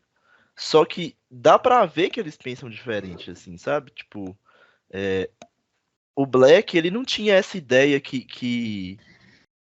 de fazer uma coisa tão grande, sabe? Tanto é que na hora que eles já estão lá reunidos, né? Eles tinham votado, tipo, não sei se era pular as catracas dos ônibus e fazer isso o dia inteiro. Aí eles iam em duplas para um monitorar o outro se eles estavam fazendo certo, né? Eles iam meio que pular as catracas dos ônibus ou fazer alguma coisa em relação aos ônibus lá. Aí o Trevor chega, ele é o T, né, na verdade, lá, eles não chamam ele pelo nome. O T chega. Aí ele chega e, tipo, contesta isso, sendo que eles já tinham votado. E a votação parece que era uma coisa muito importante do ritual deles, né? Ele contesta e ele sempre tem uma ambição muito maior que o Black tem. E os meninos, assim, no geral, eles não pensavam, assim, em fazer uma coisa tão grande, assim. E o Black, ele começa a ver, nossa, realmente a gente pode ficar famoso até e chegar. O nome do nosso grupo pode chegar lá em Londres, tipo assim, que eles estavam na cidade do interior ali, não era em Londres mesmo. Só que eles não tinham pensado nisso antes, né? Porque se eles tivessem pensado, eles não iam ficar pulando catraca de ônibus. Eles iam fazer tentar fazer alguma coisa que fosse um pouco maior. E o T, ele quer fazer isso a todo custo, assim. Tanto é que naquela hora que o Mike chega para avisar que o senhor Thomas estava voltando, eles ficam desesperados, tava até contestando a liderança do T lá, só que aí o T fala, não, mas nós vamos ter que dar um jeito e vamos ter que destruir essa casa. Não basta, tipo, só o que a gente fez até agora, tem que ir até o final. E aí o Black vai e realmente ajuda eles. Então eu acho que. Mas eu acho que eles pensavam diferente, assim. Eu não acho que o Black tinha as mesmas ambições que o T tem. Por isso que eu vejo esse T como um líder, assim. Um cara muito racionalista em torno dessa questão da violência ali, sabe? E tem até a questão da disciplina do grupo, que parece que ela muda também. Porque tem uma parte que o Black ele reflete sobre o que está acontecendo, que ele não é mais o líder. E até ele tá pensando assim, né? Ele é o último a chegar no dia da destruição, né? Foram 2 dias de destruição, mas no primeiro dia da destruição, ele é o último a chegar, porque ele ia pegar umas ferramentas lá e tal. Aí antes de chegar, ele até pensa assim, será que eles realmente vão estar lá? Tipo assim, uns pensamentos que às vezes a gente tem mesmo, é tipo assim, será que eu vou no evento, não vi ninguém falando sobre nada, será que eles estão lá mesmo? E ele pensa assim, meio que ele titubeia, assim, né? Fica pensando sobre se os meninos vão estar lá ou não. E ele pensa sobre a liderança dele também, né? Aí ele fica impressionado que os meninos realmente vão destruir, confirma o que eles planejaram. E não só isso, ele fica impressionado com a disciplina do pessoal também. Que parece que ao mudar de liderança, mudou o comportamento também das pessoas. Então eu acho que o líder influencia no comportamento, então, daquelas crianças ali. Então, eu acho que é interessante ver isso, que, tipo, a personalidade de cada um dos meninos é diferente. Então, às vezes a gente não fica atento a esses detalhes, assim, né? Ainda mais essas discussões que tem sobre criança, adolescente, e acha que todo mundo é tudo igual, mas não é, as coisas são mais complexas. E E vocês até falaram assim sobre essa questão de perda de inocência, que é uma coisa. Bueno, Oi. deixa eu só abrir um parêntese aqui, sabe por quê? Só para falar do Trevor, porque eu acho que vai ser legal, aí você fala da perda de inocência, porque, só para não esquecer, que eu tô com medo de esquecer. Eu não sei se vocês tiveram essa percepção, mas no começo do conto, ele pareceu o cara que era enjeitado no grupo. E eles até falam, né, que ele tinha um nome que era vergonhoso, eu não entendi por quê, por isso que eles não falavam Trevor, né, deve ter algum significado, talvez para a época, alguma gíria, enfim. E ele tinha um pai que perdeu o emprego e tinha uma mãe que se achava a maioral do bairro lá. E tinha mais um detalhe que citado no conto que eu não me recordo agora. Mas aí eu acho interessante isso porque provavelmente ele era um cara que, para mim, ele sofreu algum tipo de bullying. E aí eu acho muito interessante porque ele foi o cara que que encabeçou esse plano maléfico. E talvez era a pessoa menos provável justamente por ser o cara que, em tese, poderia ter um pouco mais de empatia por ser alguém que sofria rejeição. Mas ele escolhe esse caminho do mal, né, e talvez de uma certa vingança, sei lá. Então eu achei, pelo menos para mim, foi muito interessante ele ter tomado essa iniciativa e ter virado uma figura de liderança, porque o Black parecia ser um cara muito intransigente. E ele é meio que sufocado, né, quando eles vão lá para casa. E ele aceita até com uma certa placidez essa mudança de liderança. Eu até estranhei isso também um pouco. E aí, só para justificar essa ideia do mal, eu falo por quê? Porque quando o cara faz a questão de oferecer o chocolate, e mesmo depois que ele chega a casa, ele tem ainda alguns momentos de gentileza, é como se o bem precisasse sempre de uma justificativa, mas o mal, ele pudesse ser sempre o mal pelo mal. Sabe? Eu acho que... Nossa, eu estou insistindo muito nessa ideia, porque eu acho que o conto ele tá muito enraizado nessa ideia da natureza do mal. Mas então eu vi essa figura do Trevor como uma figura bem ambígua. Assim, foi como que eu não esperasse esse cara ter aquele tipo de atitude. Talvez o grupo fosse o que mais me surpreendeu ter esse tipo de atitude. Entendeu? Como Mas pode assim? falar. Você não Oi? esperava do Trevor que ele fosse fazer essas coisas meio que ruins, digamos assim, se for ver pela visão do mal. É isso? Não, eu esperava que ele fosse fazer. Só não esperava, talvez, que ele fosse o cara que encabeçasse, que desse a ideia da destruição. E nem que ele fomentasse que essa destruição prosseguisse e que, assim, eles nunca estavam satisfeitos que estava destruído. Exatamente. Até chegar ao limite de destruir a casa por completo. Porque eles param, eles chegam naquela hora das vigas, até quando o caminhão, né, o cara puxa ali as vias, ou seja, a destruição tinha que ser completa, não tinha como ter meia destruição. E ele é um cara que fomentou isso, sabe? Então, assim, eu não esperava que, talvez pela É, visão do começo do conto, eu esperava que o Black fosse um cara que motivasse mais o grupo do que o próprio Trevor, entendeu? Então eu fiquei um pouco surpreso com a atitude do Trevor. Não que ele não fosse fazer, mas que ele fosse um cara que tivesse essa postura de liderança e de motivação para os outros. E dois pontos também sobre o Trevor, né, esse grupo, já que a gente está comentando sobre eles, essa questão do ainda nem começamos, né, que ele fala várias vezes durante a destruição, me pega muito, porque, tipo assim, realmente, eles estavam lá destruindo há horas, há dias, e aí chegava alguém, vai sair? Tá mutado, tá mutado. Pode falar que estou ouvindo, estou todo lado aqui, rapidinho. Beleza. Eles já estavam lá destruindo há muitas horas, há alguns dias, e aí toda vez alguém da gangue perguntava, e aí, já tá acabando? Como é que tá sendo? E ele lança uma resposta completamente de contraste, assim, né? Tipo, a gente ainda nem começou, ainda não tá nem perto, a gente já tá atrasado, tem que fazer mais e mais, e a casa lá completamente arregaçada. E aí, às vezes, o pessoal até olhava em volta assim e pensava, cara, o que mais tem para destruir? E é como se na cabeça dele fosse tipo assim, cara, não importa. A gente tem que destruir tudo o que tiver para destruir. Enquanto tiver qualquer coisinha em pé, a gente tem que detonar completamente. Então, por exemplo, fazendo também uma analogia em relação a essa questão do Black contra o Trevor, é o seguinte, o que eu penso sobre isso? O Trevor, ele é um membro recente, pelo que eu entendi, né? Ele entrou há pouco tempo. Essas características do Trevor, né, que o Anderson citou, que poderiam ser a questão do pai, da mãe, que talvez ele tenha sofrido bullying, pode até ser, tá? Pode até ser, sobre, tipo assim, a pouca probabilidade dele, porventura, ser de fato líder, mas que por conta dessas coisas que podem ter acontecido de ruim, ele venha a se tornar esse líder. Não tem como a gente saber, né, se foi esse o caso, se ele teve algum problema, assim, de ataque contra ele, e por conta disso ele decidiu ter essa vingança. A gente não sabe se é nesse caminho. Pode ser, mas a gente não sabe. Mas uma impressão que eu tive em vários momentos, cara, sendo bem sincero, é tipo assim, vendo ali traços de psicopatia mesmo, sabe?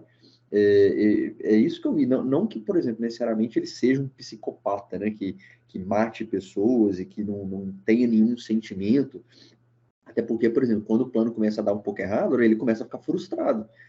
Mas a gente tem que lembrar o seguinte: não necessariamente eu posso estar falando com os termos errados, tá? Mas eu acho que vocês vão me entender. Não necessariamente o psicopata é desprovido de emoções. Eu não tenho certeza se é exatamente desprovido de todas as emoções. Por exemplo, vou dar um exemplo bobo. Em The Walking Dead, lá na oitava temporada ou nona temporada, o Negan, que é um psicopata, né? Ele tá lá numa vila, na vila que eu não vou lembrar os nomes de nada, eu acho que é Alexandria, que ele capturou Alexandria e tal. E aí chega um maluco para salvar o pessoal, um maluco lá que tem umas tranças, que ele tem um tigre, eu acho, um leão. E ele chega nessa vila para salvar as pessoas do Negan. E aí ele manda esse leão ir atacar os guerreiros do Negan, e atacar o próprio Negan. E quando esse leão aparece, cara, o Negan fica desesperado, tipo, o Negan sai correndo maluco, tipo, fica com muito medo. E aí depois o pessoal criticou muito esse episódio, falando assim, cara, nossa, o Negan não era psicopata e tal, não tinha emoções, por que ele ficou cagando de medo do leão? Cara, não é que ele tava, tipo, se sentindo mal com o leão ou sentindo uma emoção à flor da pele. Não, cara, ele tava sentindo um instinto de medo, de pavor, de, tipo, de morrer. Né? E o instinto de sobrevivência independe se você tem exatamente as emoções humanas ou não. Tipo, é simplesmente um instinto de sobrevivência. Então não é que ele tava com medinho, sabe? Ele tava salvando a própria vida. Então, por exemplo, em relação a esse exemplo do Trevor também, eu acho que eu posso ver de forma semelhante. Pode ser que ele seja psicopata mesmo, pode ser que não seja, mas que ele tem alguns traços ali de frieza, de ser cauteloso até demais, sabe? E é uma coisa que traz um contraste muito grande com o que a gente vinha vendo até então, né, das crianças. Por exemplo, como ele é um membro recente, aparentemente até então, as ações deles se limitavam a simples transgressões, né? Tipo, negócio de ônibus, fazer é como se fosse coisa de crianças mesmo, coisa de crianças rebeldes. E aí chega o Trevor, não, ele não vai fazer coisa de criança rebelde, ele vai levar o negócio a outro nível. Então, tipo assim, vocês querem ser maluco? Vocês querem ser maluco mesmo? Porque vocês criaram um grupo que chama Os Destruidores, tem, sei lá, 12 pessoas aqui. Vocês estão fazendo um monte de merda. Então, vamos fazer as merdas certas, então, vamos fazer a maior merda possível. E aí ele começa a destruir tudo, sabe? Tanto que, por um momento, eu até cogitei assim, cara, será que eles vão matar esse maluco? Eu não duvidei, sabe? Eu não duvidei. Eu até cheguei a pensar assim, cara, eu tô achando que eles vão botar esse cara dentro da casa e vão queimar a casa junto com o cara. Eu fiquei pensando nessa possibilidade, sabe? Porque não tinha nada que eu não esperasse deles. Mas é bem por aí. Eu acho que a gente conseguiu extrair bastante coisa desse conto. Eu gostei demais, mas tô até com vontade de ler mais uma vez. Como eu disse, as ideias são simples, tipo, não tem nenhum mistério aqui no que a gente falou. Mas as ideias, elas são tão bem expressadas que dá até gosto de falar sobre esse conto. E dá muita vontade de ler de novo, sabe? E duas coisas assim... Pode falar, Anderson. Só uma correção do que eu tinha falado antes, que eu falei assim, doidão. O pai do Trevor, ele não perdeu o emprego, ele foi rebaixado, né? Ele era arquiteto e teve uma posição rebaixada. Eu conferi aqui agora. E é interessante porque do bando, o único que tem um background é o Trevor, né? A gente não sabe sobre os outros. Então, assim, não é de forma gratuita que o autor ele colocou um relevo a mais nessa personagem, nesse conto. Porque não é nem comum em conto ficar... aprofundar nas personagens, né? Os contos, os personagens, eles ficam mais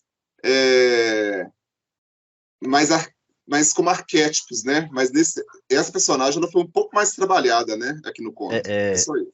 Aí falando sobre isso especificamente, eu vi uma análise falando que, tipo assim, que Trevor era um nome que tinha alguma coisa a ver com a questão da elite inglesa antiga, que era uma elite voltada mesmo para aquela questão de classes antigas, como eram divididas antigamente, né? Uma coisa mais estratificada, com aquele pensamento mesmo, quase de monarquia mesmo, que você tem sua posição social fixa até o fim da vida, e quem nasce pobre vai morrer pobre, quem nasce da nobreza vai morrer da nobreza. E, tipo, tinha uma análise falando sobre isso, que o Trevor, esse background dele aí era pessoas que antes eram, tipo, de classes econômicas que não tinham essa mobilidade, e justamente por isso ele é o cara que, assim, o meio que o rebelde, entendeu? Em relação a questão familiar e social dele, porque ele é o que menos aceita aquela questão antiga da família dele, tipo assim, que ele poderia aceitar essa questão de vir de uma classe social estratificada e tal, mas não, ele é um cara que quer acabar com isso, ele quer literalmente demolir essa questão dessa classe antiga que se acha. E aí, voltando mais para a análise econômica mesmo, sobre essa metáfora que o pessoal falou que existe no conto, e vocês falando aí me deu até algumas ideias sobre isso, porque... Oi. Só uma coisa sobre isso aí que é interessante, que eu tinha pensado isso, mas tem uma parte no conto que eles estão conversando e parece que o Trevor fala alguma coisa e usa a palavra bela. Beautiful, eles usam. Eu acho até estranha a tradução um pouco nesse sentido, mas aí, enfim, não tinha como conferir, né? Mas aí alguém fala assim, que preocupou com essa palavra, porque era uma palavra usada pela elite. Você lembra disso? Isso aí também. Eu que é agora. mais uma prova de que ele era desse pessoal. E é engraçado porque as novas gerações, elas não aceitam isso. Tanto é que eles chamam ele de T, pra não ter que chamar ele de Trevor. Porque Trevor era como se fosse remeter a essa geração antiga que eles não aceitam mais. Só que ele, que é o cara que era pra ser, tipo, daquela geração, que era pra aceitar aqueles valores, ele é o cara que mais vai contra. Ele é o cara rebelde, que não aceita mesmo. Ele é tipo, assim, não, vamos levar isso à última consequência. É, e eu acho que faz sentido essa análise aí que o pessoal. Era um site que nem era português, então eu acho que eles sabiam mais ou menos do que ele estava tratando, essas referências aí que a gente não pegou. E aí voltando mais para essa análise, eu também pensei a mesma coisa dos traços de psicopatia, sabe? E eu que estou fazendo uma disciplina que é sobre história da polícia no século XIX, a gente discute muito sobre essa questão de como que tudo na polícia é muito racionalizado, sabe? E às vezes isso é muito ruim, porque essa questão do Estado, como a gente conhece hoje, e da burocracia estatal, e da questão da meritocracia de cargos e tal, que você vai subindo, isso acontece na carreira, por exemplo, a progressão de carreira dentro do Estado, até dentro da própria profissão de professor, mas também na profissão da polícia, que você vai progredindo, né? De cabo, depois tenente, não, depois tem a ordem lá que eu não lembro qual que é, mas coronel, tenente, general, você vai progredindo dentro da carreira militar, e aí o próprio policial que foi dar uma palestra pra gente falou que isso, tipo, é um prato cheio pros psicopatas, tipo, os psicopatas, eles gostam eles têm essa ambição, assim, é claro que eu não tenho poder, eu não tenho a teoria psicanalítica assim mais aprofundada para poder explicar sobre isso, mas essa questão da visão do Estado e dessa meritocracia assim é uma coisa que é nova, não é uma coisa antiga, né? Porque antigamente justamente era tudo estratificado. Ou você era nobre ou você era plebeu, não tinha tipo mobilidade. E agora a gente tem essa ideia de que a gente tem que ambicionar o cargo mais alto de todos e que a gente tem que ir passando por etapas e fazendo assim tudo que for necessário para chegar no final, entendeu? Então é a mesma coisa que eu vejo assim dessa visão do T, que é diferente dos outros meninos. Quer dizer, que ele é como se fosse o psicopata que vai fazer de tudo para chegar até o final e é o cara mais ambicioso do grupo, mas todo mundo acaba mimetizando as ideias dele e as ações dele e vai fazendo igual o que ele tá fazendo. E é como se fosse uma visão de mundo que muda mesmo, porque antes até a Segunda Guerra, a Europa achava que ela era o centro do mundo, que eles eram os mais importantes mesmo. E eles vinham, tipo, como se essas monarquias da Europa fossem boas para o mundo. Eles realmente vinham. Até hoje, muita gente ainda acha isso, né? Mas quando você tem a guerra, tem uma quebra de expectativa enorme, porque como que os países que são os mais ricos, os que colonizam, os que, tipo, e eles tinham uma visão de civilização, de levar a civilização para os outros países, né? Eles não colonizam achando que eles são maus, não. Eles colonizam achando que eles estão fazendo uma coisa boa. E, e como que a grande civilização do mundo, a primeira civilização do mundo, vai e se destrói numa guerra? É uma coisa totalmente, uma quebra de expectativa enorme, assim, para a Europa. Inclusive, quem tinha ainda a visão aqui na América, ou na África, ou em outros continentes, de que a Europa era o centro do mundo, vai quebrando essa expectativa e vai falando, não, nós não vamos mais querer seguir a Europa do jeito que ela é. Porque a Alemanha não foi um bom exemplo para o mundo, né, com Hitler e tal. E tem essa quebra de expectativa mesmo, em relação à Europa, em relação a esses colonizadores, e é um período que o mundo passa por essas crises, assim, né, muito grandes.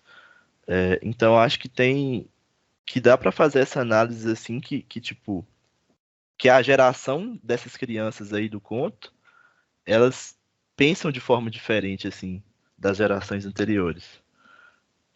E sobre o recorte de classes, ainda tem outra coisa que, lá na análise que eu li, eles falam que, tipo, que na casa do Thomas, do velho lá, ele tinha umas coisas muito bem decoradas, ornamentadas na casa, que ele era, tipo, trabalhava com decoração, parece até. E só que a questão do encanamento da casa estava todo destruído, assim, já. Na casa normal dele lá, ele não consertava o encanamento. Pra falar como se, tipo assim, o trabalho manual ele desprezasse, sabe? Enquanto o trabalho que não fosse manual era uma coisa que ele valorizasse mais. E aí eles falam alguma coisa sobre isso, só que eu esqueci o que que é. Que, tipo assim, que essa era uma visão também da elite antiga. Uma coisa da geração antiga. E só uma última coisa que eu queria falar era sobre essa visão da inocência das crianças, porque até agora, eu não sei como que o Anderson tá percebendo isso no IF, mas enquanto adolescentes, né, mas eu que estava trabalhando com crianças do ensino básico, é muito assim estranho como que elas têm chegado assim depois da Covid, sabe? Depois dessas crises políticas que a gente tem passado no país também, porque elas não passam imunes, cara, tipo, ao que acontece no país e ao que acontece, tipo, de crise sanitária e tal. Elas trazem as questões delas próprias, assim, e às vezes a gente tem uma visão, assim, de que a gente tem que blindar as crianças das coisas, mas não é possível fazer isso, assim, sabe? Porque tudo que você leva para casa, se a criança tá lá, ela tá vendo de alguma forma aquilo. E ela não vê também, ela não apenas vê, como ela sente, tipo, ela sente, às vezes ela sente o que os pais dela sentem e não tem como blindar isso. E sobre essa natureza, assim, também, às vezes, eu vi até um cara falando, por coincidência, eu vi um cara falando ontem assim, o Cruzeiro ganhou, foi tão fácil como roubar doce de criança. Aí o cara na live falou assim, você tá com ideia errada sobre como é que são as crianças, porque vai roubar um doce de uma criança na cidade que eu moro, ela vai te dar uma voadora na cara e vai te dar um socão no olho. Você tá achando que é fácil roubar doce de criança, tomar doce de criança, mas não é assim não, meu amigo. E tinha uma última coisa que eu queria falar, só que eu esqueci o que que era. Mas tinha a ver com isso também. Mas pode Só falar, uma, André. não, só uma coisa interessante, que a gente está falando crianças, mas no conto eu lembro que tinha alguém que tinha 15 anos e tal, mas eu pensei assim, naquela época, uma pessoa com 15 anos poderia ser uma criança, né? Porque, na verdade, é uma mentalidade muito diferente. Eu falo porque quando eu tinha 15 anos, eu acho que eu tinha uma mente criança ainda. Não, eu era mais adulto, enfim. Mas, mas eu lembro que, assim, você via galera de 20 anos brincando de pique na rua, na minha época, ou seja, era muito diferente, né? Hoje isso é praticamente impensado alguém fazer isso, né? Então as gerações mudaram muito. Mas para aquela época, eu acho que uma pessoa com 15 anos era uma criança, sabe assim, tinha atitude de criança, né? Por isso que eu tô falando que, assim, tô considerando o conto como crianças ou pré-adolescentes, porque pensando um pouco naquela época, tá? Eu via eles como se fosse adolescente de 15 anos hoje, né? Então, eu acho que é uma mentalidade bem diferente. Assim, na minha cabeça deve ser, né? Porque eu vivi uma coisa. Uma última coisa que eu queria falar, que eu lembrei aqui, é que você falou que é estranha essa questão do Trevor, dele conseguir convencer os meninos, né? E principalmente o Black, que parecia ser um cara bem durão, né? Intransigente, assim. Eu senti, velho, não sei se eu tô viajando demais, mas como se o Trevor, ele fosse uma coisa que ele conseguisse, assim, fazer mais do que simplesmente chegar e impor, sabe? É como se ele conquistasse o Black, assim, de uma forma que diferente mesmo, sabe? Talvez uma forma assim, até meio assim, sei lá, o Black tem uma admiração por ele tão grande que chega a ser meio estranho assim como é que acontece isso tão rápido, né? É como se o Trevor ele conquistasse o Black mesmo, de alguma forma, sabe? Eu até pensei nessa palavra assim, né? Numa conquista, como é que eu posso dizer?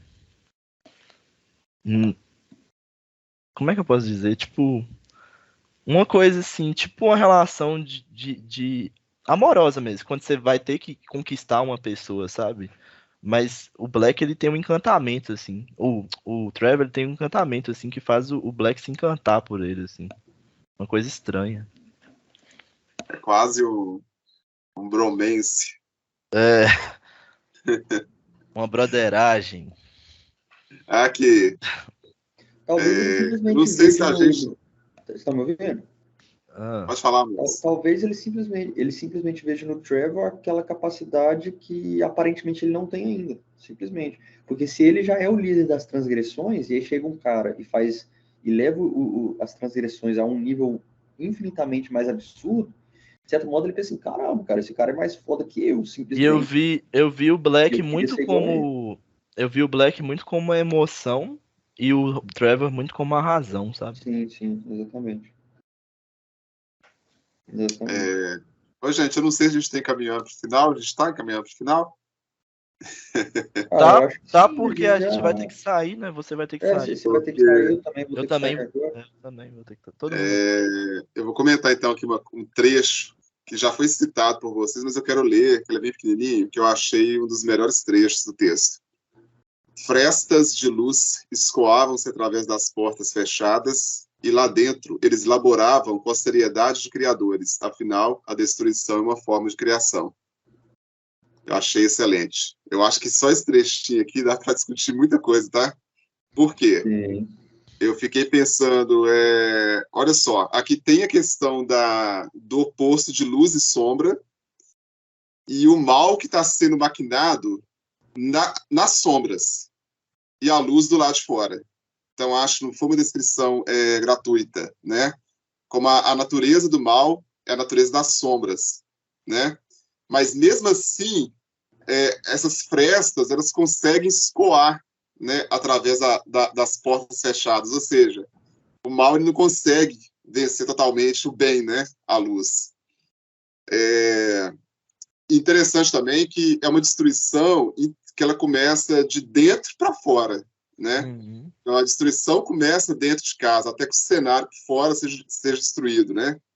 Então, Tem a eu ver até achei muito com a interessante. análise Né? política do país atualmente, né? Que o pessoal fala que a democracia do país está sendo destruída de dentro para fora, né?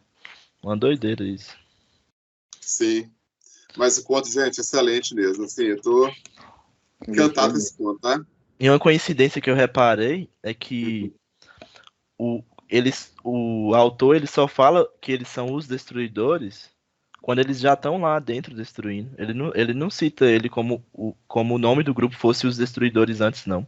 Legal. Ele só fala a palavra destruidores quando eles já estão lá dentro da casa. Nossa. E aqui, outro livro que eu lembrei, lendo esse conto, primeiro foi o Senhor das Moscas, mas eu lembrei também de Laranja Mecânica, tá?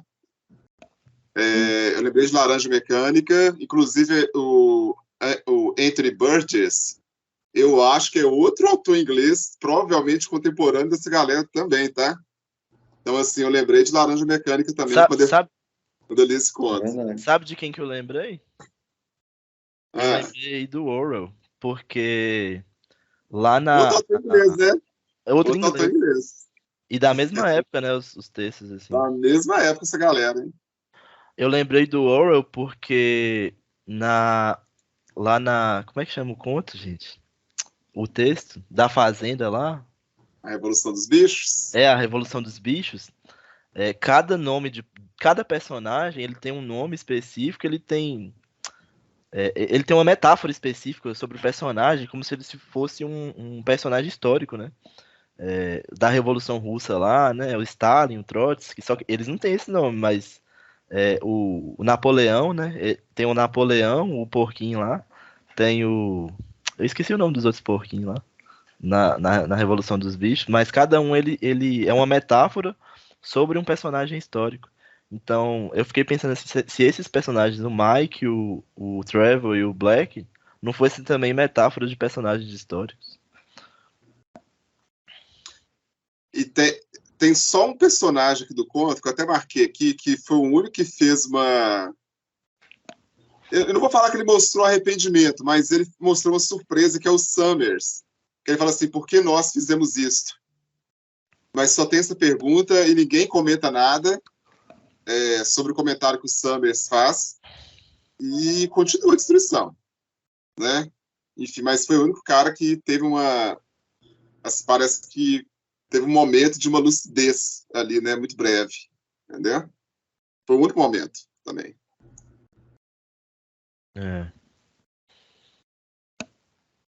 Mas eu acho que tem muita coisa assim ainda. E o Summers, o nome dele também, né, remete a alguma coisa assim também, né, tem a ver com verão, né, com luz, sei lá. Verdade.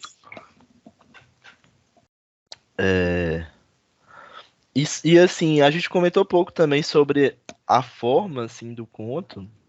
Eu achei bem bacana também. E ele é bem objetivo assim, né, tipo, apesar de eu estar falando sobre metáforas, mas o conto em si ele é muito objetivo assim, né? Ele vai falando o que vai acontecendo, vai descrevendo e tal.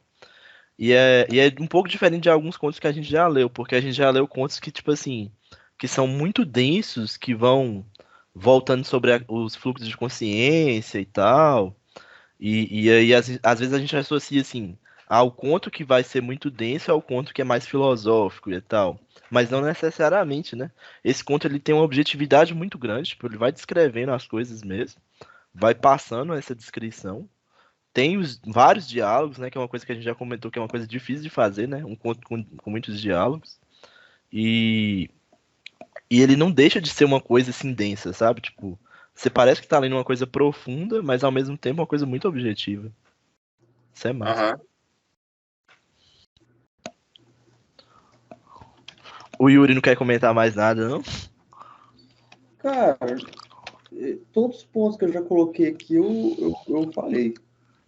Mas eu tô ouvindo vocês, eu tô compartilhando da percepção também. Essa questão dos nomes, eu acho que faz sentido mesmo. Eu não tive tempo de pesquisar, inclusive fiquei curioso para saber como que seria esse apelido que eles deram para o Sr. Thomas, né? Velho Misérias. Como que seria isso em inglês? E se essa tradução Velho Misérias, em português, para mim estava remetendo uma ideia de velho sovina, ou pão duro, algo do tipo. Eu não sei se faz sentido, né? Teria que ver depois o original em Aqui, inglês, né? aqui no inglês tá Old Misery. Tá a mesma coisa. Ah, é? É. Engraçado, mas eu acho que deve ter alguma ideia voltada para talvez essa questão. E aí, eu estava lembrando me lembrou outro texto de outro autor inglês, esse personagem especificamente que juntava dinheiro, né? Que era o Sr. Thomas, que é um conto de Natal do Charles Dickens, né? Que era o personagem lá que juntava o dinheiro em casa e tal, que era sovina. Não sei se teria alguma ligação também, né? E me Pelo Green lembrou, fazer. e me lembrou o filme A Casa Monstro, né? Também. Me lembrou o Caso Tomada do Cortázar também, tá, gente? É. Aqui, ó, lembrando agora, né? Olha só quantas coisas, hein? E Verdade. me lembrou outra coisa também que eu esqueci o que que foi. Ah, me lembrou também uma parte lá de Harry Potter. Que. E Harry Potter é do Reino Unido também, né? Eu acho. Também. Sim. Que é uma casa que tem lá, que é dos Lovegood. Eles têm uma casa lá no meio do nada, assim, que dá uma ideia assim de paz e tal. Mas tem uma parte dos filmes finais lá que nessa casa, tipo, acontece um tanto de coisa ruim. Na verdade, não é só essa Sim. casa. Tem outras casas também no Harry Potter lá, no filme. Não A sei se casa tem. da família Weasley também acontece isso. A casa da família Weasley também é no meio do nada. É uma casa no meio do nada, assim. Tem, tipo, uns campos em volta e tem a casa. Então me lembrou essa questão do estacionamento, só tinha a casa lá. Engraçado.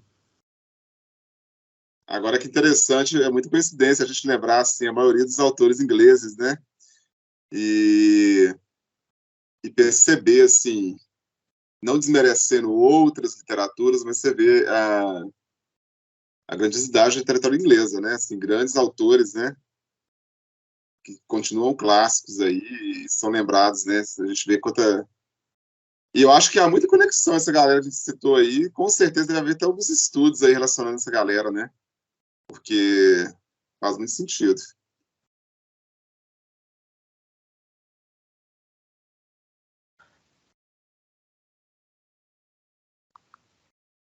Eu queria ver uma coisa aqui. Se eu acho sobre esse feriado, que eles ficam citando um feriado de agosto lá. Ah, é. Verdade, no começo do conto fala sobre isso, né? Só que eu não. E você lembra que teve uma coincidência, né? Que no conto da Simone de Beauvoir tinha aquele feriado lá, né? Da tomada da Bastilha na França, né? É. E aqui fala de um feriado também, né? E tinha também que o Ano Novo que ela cita também, né? Ela Verdade. cita que o Ano Novo era uma bosta, tipo assim, o Réveillon. Um feriado desnecessário. Gente, 2 contos ótimos em sequência, né? É. Nós tivemos aí, hein? E falando nisso, esse é o último, né, do ano. A gente finalizou o ano aí. Depois a gente podia fazer uma live só pra discutir o que foi esse ano e tal, em relação aos contos. A gente tem Galera, que organizar lá no grupo para ler mais esse resto do ano aí. mas esse resto de ano vou deixar para o Kafka, não? Tem isso também. Porque eu acho que a gente pensou, a gente já tinha pensado, né, em ler o Kafka, porque foi a indicação para eliminar o romance aí, mas aí a partir que vem a gente pegar só contos mesmo, entendeu? Aí eu acho que era legal a gente ler o Kafka. É bom que a gente leu Metamorfose, a gente leu O Processo. Processo e agora Castelo, né, que são os mais conhecidos, né, dele, enfim. Mas esses são realmente os mais conhecidos? Eu acho que são, moço. Assim, Metamorfose e Processo tem certeza, né? São os 2 mais conhecidos. É que eu li Carta ao Pai também, né? Ah, tem Carta ao Pai. E o Yuri também leu, né? Ah, leu não? Então, tá naquele documento lá, a gente tem umas coisas que ele que quem leu, quem não leu. Carta ao Pai eu li também. Ah, Tem. moço, você que gosta de referência religiosa, no conto fala que o pai do Trevor foi o cara que fez a Catedral de São Paulo, lá na... Aí Sim, eu vi que tem uma coisa sobre isso aí, sobre ele ter feito essa catedral e tal. Tem uma referência lá sobre isso. pois é. E o Green é muito ligado a catolicismo. Muito. Muito, muito, muito. E é o cara, gente, que você tem vontade de ler tudo dele, porque tudo que eu li eu gostei demais desse cara. E o Condenado, inclusive, eu já falei com o Yuri, que para mim um dos melhores finais de livros é o final do Condenado também. Eu acho excelente o final do Condenado. E o final desse conto é perfeito. Mas sobre essas coisas que você já leu dele, assim, o que você pode falar sobre? Ô, moço, tem tempo que eu li, né? Eu li o Condenado, eu li Nosso Homem em Havana, que inclusive talvez seja o melhor dele que eu tenha lido, Nosso Homem em Havana. E que é um livro muito engraçado também. É um dos livros mais engraçados que eu já li, que eu ri muito, inclusive, lendo esse livro. E li um livro... Não, gente, estou na dúvida agora. Eu li O Poder e a Glória. Talvez seja o melhor dele que eu li, O Poder e a Glória. Eu li mais algum? Hein, Eu li só enquanto você vai lembrando aí, uma coisa que eu esqueci de comentar é que eu fico pensando assim, né? Que poderia tirar desse conto Pode falar. que poderia tirar desse conto pra ser tipo uma referência pro nosso grupo, né? Tipo assim, por que nós somos os destruidores? Eu acho que uma referência importante que tem que a gente não comentou, quer dizer, a gente comentou, mas não se aprofundou nisso, é que quando ele fala que destruir é uma forma de criação, me remeteu à arte, assim, sabe? Tipo, que destruir é uma forma de fazer arte. Que eles, na hora que eles estavam fazendo aquilo ali dentro da casa, eles estavam criando uma coisa artística mesmo, da questão da essência da arte. E quando eu penso assim, se a gente pudesse tirar uma referência para o nosso grupo, do porquê que a gente sabe, que nós somos os destruidores também, seria nessa questão de criar alguma forma de arte destruindo as coisas também, sabe? Que é uma referência Legal, interessante. Exatamente. legal, moço. Aqui, eu achei 2 livrinhos aqui perto de mim dele, mas eu tenho acho que mais um ou mais 2, não lembro. Eu não li ainda, né? Tem esse, Fator Humano, e esse aqui, ó, que eu nem abri. Comprei esse livro não sei quando, ó. Você não leu nenhum desses dois? Esses 2 não. Não li, não. Mas são romances, né? Tem tempo que comprei esses livros. E eu tinha o Nosso Som em Havana, mas eu dei para alguém, não lembro a quem. Eu doei para alguém, não lembro. Enfim, mas é ótimo. Mas é um autor grandioso, tá, gente? É um autor grandioso, sim. Esse cara. Ele é bem bom, tá? Muito, muito, muito bom. Ô, gente, falar em autor, só rapidão aí, você sabe que eu tô lendo um livro aqui tem um século, né? Eu não acabei até hoje, porque eu tô tendo tempo, tô parado, já perdi o fio da meada, e eu tenho um grupo lá que é esse Riacho Doce. Mas tá muito chato esse livro, tá? Terminar, né? Um livro totalmente estranho, entendeu? Você sempre se enrola nas leituras. Mas agora, moça, porque desde agosto estou muito enrolado. Na verdade, assim, eu perdi o fio da meada Não, desde agosto. mas você é enrolado com leitura desde sempre. Não, ó, agora eu tô lendo um livro só por vez, tá? Agora tá tranquilo. Melhorou. Isso, mas eu tô tendo tempo de ler, entendeu? Mas esse livro aqui. Não, pode falar, pode terminar. Não, esse livro aqui eu tô muito decepcionado com ele, porque, assim, o autor, eu gosto tanto desse cara do José Lins do Rio, que é o autor do Menino de Engenho, que é um dos livros que eu mais gosto da literatura brasileira. Mas esse livro é tão sem noção, tão sem noção, que eu tô tão decepcionado. Enfim.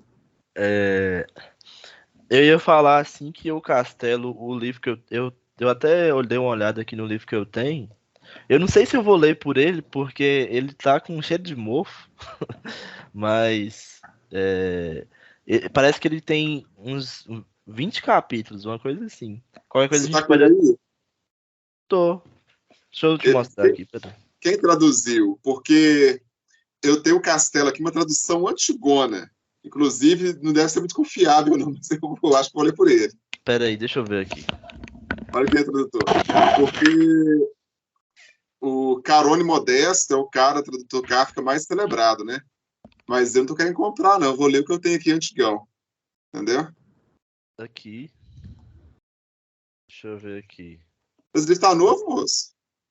Pois é, eu achei estranho. Ele tava embalado e tá cheirando mofo. Prefácio e tradução de Torriere Guimarães. Não sei quem Eu é. acho que é esse cara que traduziu aqui também o meu, então. Pois é. Eu acho que ele é antigo. Eu acho que ele é antigo mesmo.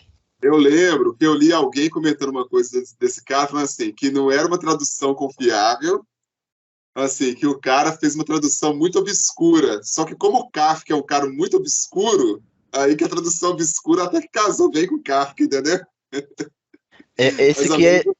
Esse livro é da editora Itatiaia. Ele foi traduzido daqui. Ah, não, O tá meu aqui. nem sei onde tá difícil de pegar aqui, mas eu acho que é esse cara mesmo. Foi traduzido aqui em Belo Horizonte. Aqui em Belo Horizonte. Editora Itatiaia de Belo Horizonte e é do ano 2000. É que eu comprei esse livro num sebo, é antigo esse livro.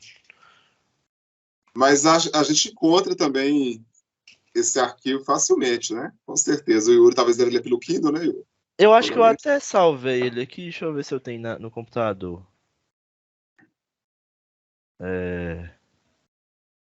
Eu tenho aqui no computador com a tradução de Modesto Carone. Ah, legal. Aí... É o cara mais... É o tradutor do Kafka mais reconhecido, né? Esse cara. eu acho que os outros que eu li do Kafka era dele. Inclusive o processo que a gente leu, eu acho que era dele. Não lembro. Eu li com outra tradução que foi boa também. Eu lembro que eu gostei da tradução que eu li. Não lembro de quem não, mas eu lembro que eu gostei. Eu acho que a gente até comentou que a sua parece que estava um pouco melhor, a do processo. Eu gostei da tradução que eu li. Eu gostei. Não lembro de quem é agora, mas eu lembro que eu gostei. Mas você não tinha ele, não era físico, o livro? Processo? Não, o processo eu li, ele foi no Kindle. Eu comprei no Kindle, o e-book. Mas eu sei que esse cara que eu li, que traduziu o processo que eu li, não traduziu o Castelo. Então, ou vai ser esse Torriere Guimarães ou vai ser o Modesto Carone mesmo. Se tem mais alguém, eu acho que são só os dois. Mas depois você comenta lá no grupo quem é o livro que você tem aí, se é esse cara mesmo. Ah, tá. Beleza. Vou procurar aqui, eu falo. E aqui no que eu tenho aqui, ele não tem sumário, mas ele é dividido em 18 capítulos ou 20, não sei. Aí a gente pode dividir depois também, se quiser. O ruim é que, tipo assim, eu acho que a gente acaba não seguindo de qualquer forma, né? Porque um lê numa época, outro lê em outra. Não sei se vocês querem delimitar isso melhor ou não. Ah, eu acho que pode, porque se der. Agora sim, a gente faria lives, 3 lives, uma cada mês, ou a gente faz uma live só no final? Como que seria? Isso que eu tô. Ah, não sei, moço. Eu acho que talvez uma live no final. Acho que não Beleza. seria bom 3 lives, não. Por quê? Não só por dividir tanto, mas também por... Eu acho que seria impossível a gente ter essa organização, sabe? Eu acho que uma visão do todo é melhor também. Eu penso assim É. também. Eu acho que. Mas aí. Mas nem na qualquer forma, metade, assim, vocês não querem, tipo assim, parar na metade pra comentar, até pra gente falar sobre expectativas e tal. Eu acho que era bom. Eu acho que é válido a gente cogitar. Eu acho que pode até ser. Mas, tipo assim... É porque, por exemplo, depende muito do tempo de leitura. Às vezes eu começo um livro, cara, eu acho que eu vou ler rápido, eu demoro muito. Às vezes eu acho que eu vou demorar, eu leio ele em uma semana. Então, tipo assim, não tem como saber como é que vai ser a leitura, entendeu? previsível, né? A gente vai vendo, então. Se alguém tiver muito atrasado, a gente deixa a live só pro final. Vocês querem também, a partir do mês que vem, sei lá, já começa a fazer a escolha das coisas pro ano que vem, a gente já montar uma lista para se organizar pro ano que vem, não sei, enfim. Pode ser. Eu acho que a gente pode ir pesquisando, tipo assim. Eu já tenho até umas ideias, assim. Porque a gente acaba não escolhendo de primeira. Eu acho que o Yuri teve algumas vezes que ele escolheu de primeira, né? Mas eu acabo.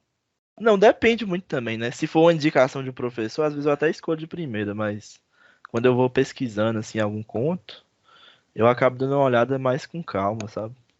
Aham. Apesar de que o Anderson é quem conhece mais os autores, né? E contos, assim, porque tem hora que eu vou, tem hora que eu vou pesquisar, eu Vocês não. estão a mim ou melhor do que eu. Mas na sorte, né? Você já tem certeza que vai ser bom. Nada, mas assim, eu escolho às vezes de forma muito aleatória. Tipo assim, eu nem sei se vai ser bom ou se vai ser ruim, porque como a gente não lê, a gente pega só contos que nenhum de nós 3 lemos, é meio que um tiro no escuro mesmo, a gente não sabe se o conto vai ser legal ou não, né? Esse ano tá sendo um ano, assim, de leituras muito boas e ótimas, né? E eu acho que é bom fazer isso também, ter esse mistério, assim, tipo. Sim. Então, gente. E, tipo assim, geralmente todos os contos que eu escolhi, geralmente eu nunca escolho um conto no escuro, assim, sabe? Tipo, um conto completamente aleatório. Geralmente eu escolho um cara que eu já ouvi falar, um nome ali que eu sei que é um bom... às vezes um título de conto que chama muita atenção. Então, por exemplo, os contos que eu peguei daquele livro que eu tenho, primeiro que é do livro, né? Ou seja, possivelmente os contos que estão ali não são ruins. E aí, geralmente, eu escolho uns contos que tem uns nomes, assim, meio catastróficos, um negócio meio bizarro, porque eu sinto que esses são os melhores. E realmente acabam sendo. Tipo, eu gosto muito das que eu escolho. Eu já vi algumas listas, assim, de melhores contos. Só que o ruim dessas listas é que tem poucas mulheres, pô. Às vezes você vê uma lista assim, tipo, os 100 melhores contos do mundo. Aí tem pouquíssimas mulheres na lista. Eu acho isso muito ruim. Porque com certeza tem muitas mulheres que eram pra estar nessas listas, sabe? De melhores contos. Igual a gente já leu a Catherine Mansfield, a Simone de Beauvoir e outras aí. A Lídia, né? Foi a Lídia que a gente leu esse ano? A Lídia Fagundes Teles. E foi uma coisa que eu pensei. Eu pensei esse ano em colocar mais mulheres, né? Eu quero colocar mulher também, obviamente. E eu sempre gosto de trazer também autor que a gente não trabalhou ainda, a gente conhecer também um autor diferente, né? Eu penso assim, as que eu uso. Uhum. Né? Então, gente, vamos ter que sair, né? Beleza, mas nossa, o papo foi muito bom. Ótimo, com certeza. Sempre. Eu vou upar no YouTube. Cara, é muito legal. A gente olha o YouTube e só vai enchendo, sabe? É muito, muito satisfatório. Verdade. Eu vou falar e vou avisar vocês no grupo. E aí a gente continua conversando lá no grupo. Eu acho que eu mandei o link lá daquele videozinho. Eu só quero comentar com vocês o seguinte. Se vocês quiserem, eu vou mandar lá no grupo, porque esse encontro que vai ser discutido, o conto do O Som do Trovão, um som de trovão, envolve essas escolas e tá tendo um trabalho bem legal, sabe, assim, com essa escola estadual, que os meninos lá vão produzir uma ilustração baseada no conto e um aluno fez um poema baseado no conto. Não, da hora. E ficou muito massa. Aí vocês querem que eu mande o poema aí pra vocês verem que esse aluno fez? Vou dar um pequeno spoiler aí pra vocês. Aí eu mando depois lá pra vocês. Eu queria participar de algum desses encontros, só que é muito difícil, sabe? Ô, Eno, o Yuri até falou essa questão de gravar, e pro ano que vem eu vou ver a possibilidade, talvez, de transmitir. Isso, tem que ser, pô. Pois tem que ser. É isso, exatamente. Sim. Só que acontece, a gente tem um problema de... a questão toda são os equipamentos, sabe? A gente está precisando, assim, tá tendo umas coisas que estão com alguns pequenos problemas técnicos, e no momento a gente está sem um técnico de audiovisual. Então, complica um pouquinho agora mexer com isso. Precisa de uma pessoa assim, que tenha expertise nessa área para fazer isso, né? E fazer uma coisa de qualidade, né? Também não fazer uma coisa que seja transmitida e que fique ruim. Então, mas assim, eu tô com essa ideia para o ano que vem, para tentar fazer isso no ano que vem, entendeu? Aí vamos ver, né? Você vai ver, vai fazer toda a diferença. Querendo ou não, vamos pensar de boa, assim. É um projeto excelente, cara. E se a gente tem a oportunidade, a possibilidade de fazer ele ficar ainda maior, não que ele vai se tornar um negócio nacional, não é isso. Mas, por exemplo, a gente está aqui na cidade. Só que é muito restrito ali. Ah, beleza, de vez em quando convido o pessoal daqui, às vezes leva convidados.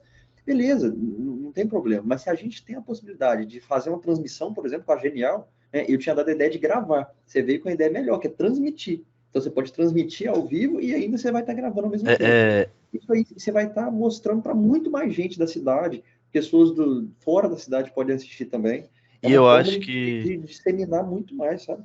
O momento que a gente vive também, o momento que a gente vive é um momento muito delicado, que a própria existência do IF está em risco, né?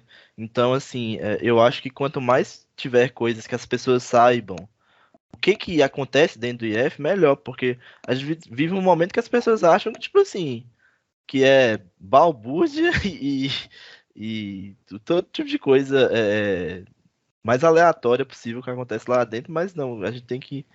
As pessoas tinham que entender que são coisas sérias que acontecem lá dentro do IF e das universidades. E eu acho que essa opção de transmitir é boa por isso também, né? Que você tem uma prova, uma coisa do que está acontecendo ali dentro, sabe? E dá mais credibilidade para tudo, para o próprio IF, para o próprio projeto e tal. Até em questão de conseguir, às vezes, alguma coisa... algum financiamento ali dentro do próprio IF mesmo para fazer as coisas, você precisa de ter uma credibilidade, né? E você consegue assim dessas formas. Sim. E só mais um detalhe, não sei se vocês viram que tá tendo uma pesquisa do egresso, né? Aí se vocês quiserem compartilhar com mais gente que vocês conhecem que já formou no IF, e depois pegar lá no site, não sei se o Yuri já respondeu, que eu já respondi. Manda no grupo, ó.